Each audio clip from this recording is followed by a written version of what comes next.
మీరు అన్నట్టుగా ప్రజల కోణం ఏంటి అని చెప్తే నేను అదే చెప్పాను. ఇప్పుడు రాజధాని మీద విజయవాడలో ఉదాహరణకు ఆ బాలోత్సవ భవన్లో ఒక సదస్సు జరిగింది అదే రోజు. సాక్షిలో చర్చ జరిగిన రోజే.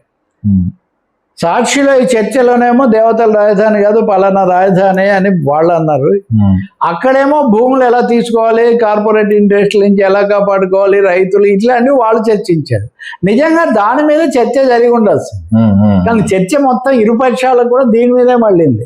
సో ప్రజల కోణం ఏంటి అంటే, ప్రజల కోణం అన్నది వాళ్ళకి ధరలు ఎలా తగ్గుతాయి, ఉద్యోగాలు ఎలా వస్తాయి, ఇళ్ల స్థలాలు ఎలా వస్తాయి, ఉదాహరణకు అది కూడా మనం వేరే సందర్భంలో మాట్లాడచ్చు. కాబట్టి సమస్యలు, పరిష్కారాలు, ప్రజాస్వామ్య పద్ధతులు, ప్రమాణాలు కొన్ని ఉంటాయి కదా, వాటి ప్రకారం వెళ్ళాలన్నది. అది చూడకుండా జగన్ ఉన్నప్పుడు ఒక ఛానల్ అన్ని ఛానల్కి ఎన్ని నోటీసులు ఇచ్చినా తిప్పినా అది రైట్ అని వైసీపీ వాళ్ళకి అనిపిస్తుంది. అది చాలా న్యాయం అని.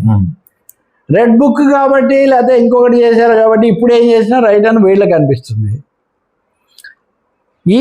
ఇప్పుడు ఇద్దరిని అంటే కొంతమంది ఏమంటుంటారంటే గోడ మీద పిల్లి కాదు, రెండు వైపులా చూసి చెప్పడానికి ఎక్కువ ధైర్యం కావాలి, ఎక్కువ సాహసం